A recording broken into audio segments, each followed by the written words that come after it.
नमस्कार दोस्तों, स्वागत है आपका डीआरएस चैनल में जहां हम लोग बात करते हैं अलग अलग टॉपिक्स के ऊपर जो कि डिजिटल मार्केटिंग से रिलेटेड होते हैं। तो दोस्तों, पिछले वीडियोस में आपने देखा होगा कि किस तरह से हमने यूट्यूब के ऊपर डिस्कशन किया था, किस तरह से आप अपना ब्रांड क्रिएट कर सकते हैं, साथ ही साथ किस तरह से एफिशिएंट वीडियोस बना सकते हैं, किन किन चीज़ों का आपको ध्यान रखना चाहिए। दोस्तों, ये वीडियो जो होने वाला है ये उनके लिए बहुत ज़्यादा बेनिफिशियल होगा जो कि इंटरव्यू के लिए जाना चाह रहे हैं डिजिटल मार्केटिंग के। तो वो किन किन चीज़ों को तैयार करके उसके बाद इंटरव्यू पे जाए, तो ये इस चीज़ पे हम लोग बात करेंगे और ये कुछ सीरीज होने वाली है, करीब 7-8 वीडियोस की। तो आपको पूरा का पूरा यहाँ पे प्लेलिस्ट में बना दूंगा अगले एक हफ्ते के अंदर, ताकि आप अगर वो वीडियोस देख के उन टॉपिक्स को प्रिपेयर कर लेते हैं अच्छे से, तो आपको श्योर शॉट जो है वो डिजिटल मार्केटिंग के किसी भी इंटरव्यू में आपको काफ़ी ज़्यादा मदद करेगी। हाँ, ये ज़रूर है कि ये आप अगर इन चीज़ों पे काम करेंगे तब ये आपको हैंड्स ऑन एक्सपीरियंस आ जाएंगी, बट हाँ, ओवरऑल जो एक जो नॉलेज मिलना चाहिए वो ज़रूर आपको मिल जाएगी। तो आज सबसे पहले शुरू करते हैं। आज पहला वीडियो है, तो आज हम लोग एकदम बेसिक्स से शुरू करेंगे कि डिजिटल मार्केटिंग के बेसिक्स जो क्वेश्चन हो सकते हैं बिगिनर के लिए वो क्या क्या हो सकते हैं। तो चलिए दोस्तों, सबसे पहले आज देखते हैं आज के एजेंडाज। आज हम जानेंगे parts of DM, digital marketing क्या है, व्हाट आर, आप किस चीज़ पे अच्छे हैं, ये किस तरह से एनालाइज करें ये देखेंगे। साथ ही साथ एनालाइजिंग द डेटा, किस तरह से आप डेटा को एनालाइज करके डिजिटल मार्केटिंग में अप्लाई करेंगे इसके बारे में। अलग अलग एनालिटिकल टूल्स जो अवेलेबल है उसके बारे में जानेंगे। साथ ही साथ प्लानिंग का प्रोसेस हम जानेंगे कि किस तरह से आप किसी भी कैंपेन को या डिजिटल मार्केटिंग का जो भी आपका कोई प्रोजेक्ट आता है तो किस तरह से आप चीज़ों को प्लान करते हैं। तो सबसे पहले अगर हम देखते हैं दोस्तों डिजिटल मार्केटिंग के पार्ट्स, तो डिजिटल मार्केटिंग के पार्ट्स में दोस्तों आ जाता है SEO, search engine optimisation, SMM, social media marketing, SMO, social media optimisation, SEM, search engine marketing. उसके अलावा आप देखेंगे तो पीपीसी होता है, पे पर क्लिक, जो कि एड्स वगैरह रन करने के लिए होती हैं। तो ये कुछ जो हो जाती हैं ये बेसिक चीज़ें हो जाती हैं। अब एसईओ क्या हो गया? एसईओ मतलब कि सर्च इंजन ऑप्टिमाइजेशन। कोई भी ब्राउजर्स जो अवेलेबल है, जैसे कि गूगल हो गया, गूगल का क्रोम हो गया, या मोज़रेला फायरफॉक्स हो गया, तो इस तरह से जो अलग अलग ब्राउजर्स अवेलेबल है, तो किस तरह से आप अपने वेबसाइट को एफिशिएंट बनाएंगे ताकि जो वो जो ब्राउज़र है वो आपका जो वेबसाइट है उसको पहचाने, और अगर कोई क्वेरी सर्च करता है तो आपका जो कंटेंट है वो उनको दिखे। तो किस तरह से आप ऑप्टिमाइज करते हैं चीज़ों को, अपने वेबसाइट को, ताकि वो जो है आपका ब्राउज़र फ्रेंडली हो जाए एक तरह से। इस चीज़ को हम लोग पढ़ते हैं एसईओ में, सर्च इंजन ऑप्टिमाइजेशन। अब इसमें काफ़ी सारी चीज़ें आती हैं सर्च इंजन ऑप्टिमाइजेशन के अंदर, जो कि हम लोग अगला वीडियो में हम लोग डिस्कस करेंगे। अगला प्रोसेस, अगर अगला जो हम लोग पार्ट होता है अगर उसके बारे में जाने कि सोशल मीडिया मार्केटिंग। तो सोशल मीडिया मार्केटिंग में दोस्तों दो तरह से आ जाती हैं चीज़ें, जैसे कि एक हो जाता है आपका ऑर्गेनिक ग्रोथ, एक हो जाता है पेड ग्रोथ। अब आपने देखा होगा कि कैंपेन्स जो हैं वो आप फेसबुक पे चला सकते हैं, इंस्टाग्राम पे, ट्विटर पे, और जो अलग अलग सोशल मीडिया अवेलेबल्स हैं उन पे आप अब बहुत आराम से कैंपेन्स चला सकते हैं, एड्स चला सकते हैं, जिनकी मदद से आप बढ़िया अपना कस्टमर जो या जो आपके विजिटर्स हैं उनको इंक्रीज कर सकते हैं, फॉलोअर्स को गेन कर सकते हैं। तो ये आप पेड के थ्रू भी कर सकते हैं, लेकिन आपको ऑर्गेनिकली भी ग्रो करने का मौका मिलता है सोशल मीडिया के ऊपर। तो इन सारी चीज़ों के बारे में हम बात करते हैं सोशल मीडिया मार्केटिंग में।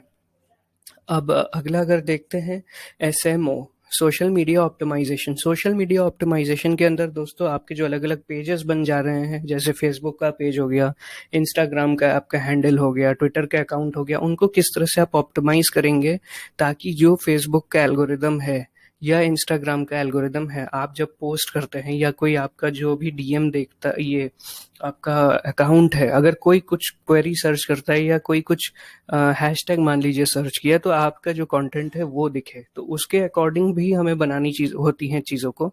तो वो सारी चीज़ें हम सोशल मीडिया ऑप्टिमाइजेशन में पढ़ते हैं। सर्च इंजन मार्केटिंग अगर हम देखें, तो सर्च इंजन मार्केटिंग में दोस्तों आ जाती हैं जो हम एड्स रन करते हैं ताकि हमारा वेबसाइट जो है वो ऊपर दिखे कंपेयर टू द कॉम्पिटिटर्स।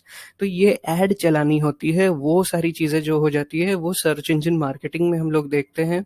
और पीपीसी भी कहीं ना कहीं इसी से रिलेटेड है। पेपर क्लिक क्या होता है कि फेसबुक वगैरह पे भी यूज होता है, साथ ही साथ हम लोग इसको यूज करते हैं अपने अलग अलग जो सर्च इंजन मार्केटिंग है उन चीज़ों पे भी। तो मतलब उसमें सिंपली होता है कि अगर जो क्लिक कर रहे हैं तो कितना पैसे कटेंगे, या इम्प्रेशंस अगर आ रहे हैं तो कितने पैसे कटेंगे, तो इन सारी चीज़ों के बारे में। तो एक बार अगर आप इन सारों के डेफिनेशन देख लेते हैं और बेसिक एक रफ आइडिया ले लेते हैं तो ये आपको काफ़ी ज़्यादा बेनिफिट करेगा। बढ़ते दूसरे एजेंडा की तरफ, तो आप किस चीज़ में अच्छे हैं। साथ ही साथ दोस्तों डिजिटल मार्केटिंग में और भी कंटेंट मार्केटिंग भी आ जाती हैं, ईमेल मार्केटिंग आती है, वो भी थोड़े मतलब पार्ट इसी के हो जाते हैं, लेकिन वो थोड़ा अलग चीज़ों पे चला जाता है। तो अब आप किस चीज़ में अच्छे हैं आपको ये देखना होगा। क्या आप सर्च इंजन मार्केटिंग में अच्छे हैं, यानी कि आप एड्स चलाने में एक्सपर्टीज हैं, तो आप उस पे जा सकते हैं। या फिर आपके सर्च इंजन जो ऑप्टिमाइजेशन है उसमें जाना चाह रहे हैं, या फिर आपको कंटेंट राइटिंग स्किल्स काफ़ी अच्छे हैं तो आप उसमें जा सकते हैं। ग्राफिक डिज़ाइनिंग का भी एक सेक्शन आ जाता है। तो प्लानिंग, ये वाला हम लोग बाद में डिस्कस करते हैं प्लानिंग का। तो ये सारी चीज़ें जो हैं ये आपको खुद एनालाइज करना होगा, उसके अकॉर्डिंग आपको इंटरव्यू देने जाना होगा, क्योंकि बहुत कम जगहों पे ऐसा होता है कि डिजिटल मार्केटिंग बोल के कोई पोस्ट निकले। बेसिकली होता है एसईओ ऑप्टिमाइजेशन का जो पोस्ट निकलता है, एसईओ एग्जीक्यूटिव करके या एसएमएम एग्जीक्यूटिव करके पोस्ट इस तरह से ज़्यादा निकलते हैं। तो आपको देखना होगा आप किस चीज़ में अच्छे हैं, आप किस चीज़ में आपको नॉलेज है और किस चीज़ में इंटरेस्ट है, तो उसके बेसिस पे फिर आप डिसाइड करिए। तीसरे पॉइंट पे आते हैं दोस्तों, किस तरह से डेटा एनालाइज करें। डिजिटल मार्केटिंग का सबसे बढ़िया यही इफेक्ट है कि यहाँ पे सारी चीज़ें डेटा ड्रिवन है, अनलाइक ट्रेडिशनल मार्केटिंग। इसीलिए यहाँ पे जो सक्सेस रेट है लोगों को ज़्यादा मिलते हैं, इसीलिए जो छोटे से छोटा व्यापारी है वो भी डिजिटल मार्केटिंग पे शिफ्ट करना चाह रहा है। तो आपको डेटा को एनालाइज करने आना चाहिए और रीड करने आना चाहिए कि क्या चीज़ है जो सामने वाले को पसंद आ रही है और क्या चीज़ है जो कि लोग उतना ध्यान नहीं दे रहे हैं। तो ये सारी चीज़ें आपको डेटा एनालिसिस से आएगी। डेटा एनालिसिस का एक अप्रोच रखना ज़रूरी है आपको। तो ये अगर पॉइंट्स आप बोलते हैं किसी भी डिजिटल मार्केटिंग के किसी भी इंटरव्यू पे, तो आपको काफ़ी ज़्यादा बेनिफिट होगा।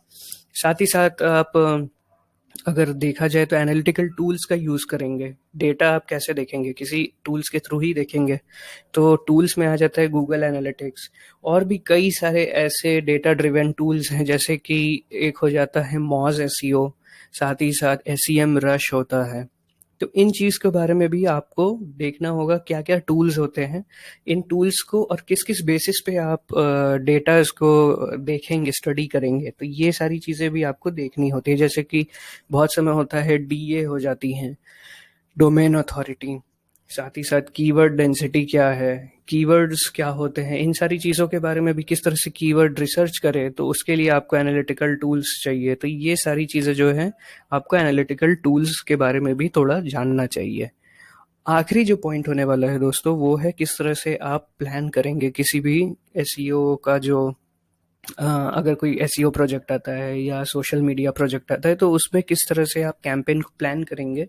तो एकदम एग्जैक्ट आपको नहीं बोलना है, क्योंकि आपको अगर फ्रेशर है तो आपको तो सिखाई जाएंगी चीज़ें, बट अगर आपको एक लेआउट पता होगा चीज़ों का तो आपको काफ़ी ज़्यादा बेनिफिट मिलेगा। जैसे कि अगर आपके पास सबसे पहले कोई फ्रेश वेबसाइट आती है तो उसका आप ऑन पेज करते हैं, उसके बाद हम उसका ऑफ पेज करते हैं, तो ये चीज़ें हो जाती हैं। साथ ही साथ अगर आप सोशल मीडिया में जा रहे हैं तो सबसे पहले आप पेज क्रिएट करेंगे, पेज में सारे ओरिजिनल लिंक्स डालेंगे जो वेबसाइट के हैं, साथ ही साथ सर्विसेज को ऐड करेंगे। उसके बाद उसमें जो आपका बैनर हो गया वो लगाएंगे, साथ ही साथ जो आपका प्रोफाइल पिक्चर है वो यूज़र नेम बहुत ज़्यादा इंपॉर्टेंट हो जाता है, तो यूज़र नेम आप यूज़ करेंगे। तो इन सारी चीज़ों को जब आप पूरा देखेंगे तब जो है आपका पूरा प्रोसेस कंप्लीट होता है। तो इसीलिए जो है दोस्तों आप अगर इन सारे पॉइंट्स को ध्यान में रखते हैं तो आपको काफ़ी ज़्यादा बेनिफिट होगा।